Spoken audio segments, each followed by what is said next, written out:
हमारे YouTube channel पर आप सभी का स्वागत है। हमारी तरफ से आप सभी को राधे राधे, जय श्री श्याम, जय श्री राम। हमारे अभी तक हमने इसमें फिर 60 दोहे कंप्लीट कर दिए हैं और अब जो हम अभी वीडियो में पढ़ने वाले हैं आगे के 61 से हम स्टार्ट करेंगे। तो आइए हम दोहे शुरू करते हैं। किन्नर नाग सिद्ध गंधर्वा विदन बंधु समेत चले सुर सर्वा विष्णु बिरंची महेश बिहाई चले सकल सुर जान बनाई। दक्ष का निमंत्रण पाकर किन्नर नाग सिद्ध गंधर्व और सब देवता अपनी अपनी स्त्रियों सहित चले। विष्णु ब्रह्मा और महादेव जी को सभी देवता अपना अपना विमान सजाकर चले। सती बिलो की भयो व्योम विमाना जात चले सुंदर विधि नाना। सुर सुंदरी करही कल गाना सुनत श्रवण छूटे मुनि ध्याना। सती जी ने देखा अनेक प्रकार की सुंदर विमान आकाश में जा रहे देव सुंदरियां मधुर गान कर रही है, जिन्हें सुनकर मुनियों का ध्यान छूट जाता। पूछे तब से कहूँ बखाने पिता यज्ञ सुनि कछु हरसानी। जो महेश मोहि आए उस देखी कछु दिन जाय रहो मिसे में ही। सती जी ने विमानों में देवताओं के आने का काल पूछा। तब शिव जी ने सब बातें बताई। पिता से यज्ञ की बात सुनकर सती प्रसन्न और सोचने लगी, यदि महादेव जी ने मुझे आज्ञा दिया तो इस बहाने कुछ दिन पिता के घर जाकर आ जाऊं।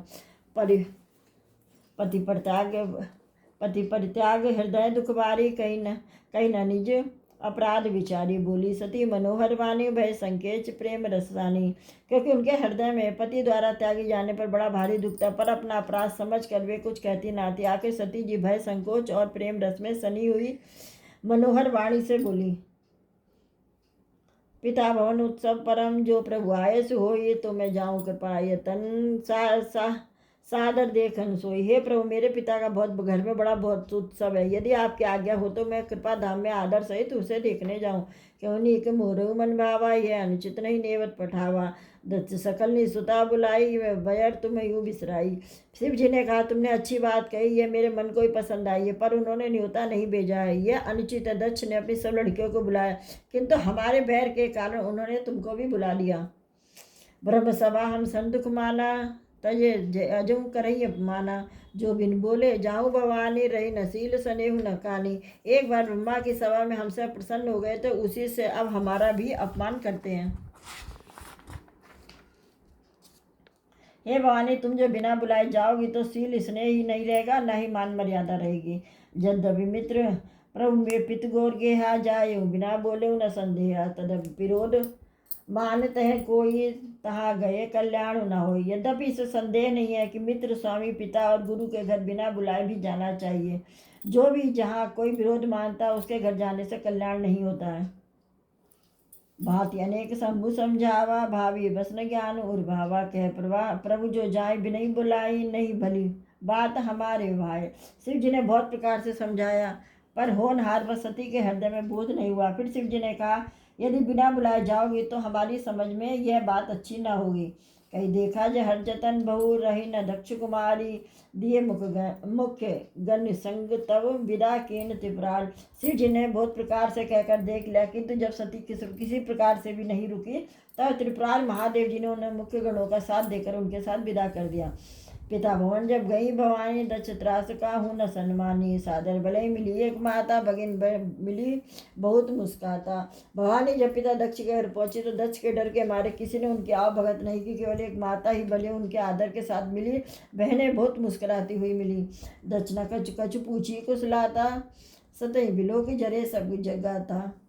सती जाई देखे हूँ तब जागा, कतहु नदीक शंभू कर भागा। दक्ष ने जो कुछ कुशलता भी नहीं पूछी, सती जी को देखकर उल्टे उनके सारे अंग जंग जल उठे। तब सती ने आकर देखा, यज्ञ देखा तो वहाँ कहीं भी शिव जी का भाग नहीं दिखाई दिया। तब चित चढ़ो सो शंकर कहे, अपमान समझी हृदय। पाँच दुख न हृदय बस व्यापा, जैसे भयो महापरितापा। तब शिव जी ने जो कहा था उनकी समझ में आया। स्वामी का अपमान समझकर सती का हृदय जल उठा। पिछला दुख उनके हृदय में उतना नहीं व्यापा था जितना महान दुख इस समय पति अपमान के कारण हुआ था। यद्यपि जग जारुण दुख नाना, तब से कठिन जाति विमाना। समझे सो समित भयो अति क्रोधा, बहुविध जीन के जननी कीन प्रबोधा। यद्यपि जगत में अनेक प्रकार के दारुण दुख है, तथापि जाति अपमान सबसे बढ़कर कठिन है। यह समझकर सती को बड़ा क्रोध हो गया। माता ने उन्हें बहुत प्रकार से समझाया बुझाया। सी अपमान न जाई सही, हृदय न होई प्रबोध, सकल सवई हटकी। तब बोली बचन सक्रोध, परंतु उनसे शिव जी का अपमान देखा नहीं गया। उनके हृदय में कुछ भी प्रबोध नहीं हुआ, कुछ भी प्रबोध नहीं हुआ। तब वे सारी सभा को हट पूर्वक डांट कर क्रोध भरे वचन बोली। सुनो सवास सकल मुनिंदा, कही सुनी जिन शंकर निंदा। सो फल तुरंत लहब सब काहूँ, भली भांति पछताव पिताऊँ। हे सभासदों मुनीसो, सुनो, जिन लोगों ने यहाँ शिव जी की निंदा की है या सुनी है, उन सभी को उसका फल तुरंत ही मिलेगा। मेरे पिता दक्ष की भांति सब पछताएंगे। संत शंभु श्रीपति अपवादा सुने जहात, असी मर्यादा काट गए। तासु जीव जो बसाई श्रवण मोदिनत चलई पराई। जहाँ संत और शिव जी लक्ष्मीपति विष्णु भगवान की निंदा सुनी, जहाँ वहाँ ऐसी मर्यादा है कि यदि अपना बस चले तो उसकी जीभ काट ले, और नहीं तो कान मूंद कर वहाँ से भाग जाए। जगदात्मा महेश पुरारी, जगत जनक सबके हितकारी। पिता मंदमत नितिन देही, दक्ष शुक्र संभव्य देही। त्रिपुर दैत्य को मारने वाले भगवान महेश्वर संपूर्ण जगत की आत्मा है। वे जगत पिता और सबका हित करने वाले। मेरा मंद बुद्धि पिता उनकी निंदा करता है। यह मेरा ही शरीर दक्ष ही के वीर से उत्पन्न है। तंजीव तुरंत देही तही घेतु, उर्ध हरिचंद्र मौली बिस्केतु।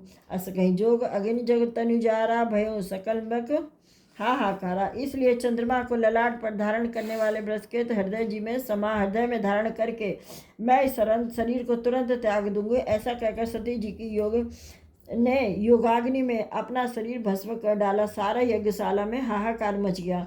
सती मरण सुनी शंभुगन, लगे करन मखीस। यज्ञ विध्वंस बिलो की भृगु, रक्षा कही कीन मुनीस। सती का मरण सुनकर शिव जी के गण यज्ञ विध्वंस करने लगे।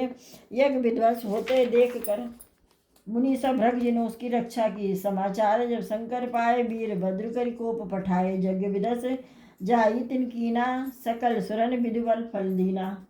यह सब समाचार शिव जी को मिले था। उन्होंने क्रोध करके वीरभद्र को भेजा। उन्होंने वहां जाकर यज्ञ विध्वंस कर डाला। सब देवताओं को यथोचित फल दिया। वह जगविदित दक्षगति जो हुई, जस कछु शंभु विमुख के हुई है। इतिहास सरल जग जाने, ताते मैं संक्षेप बखानी।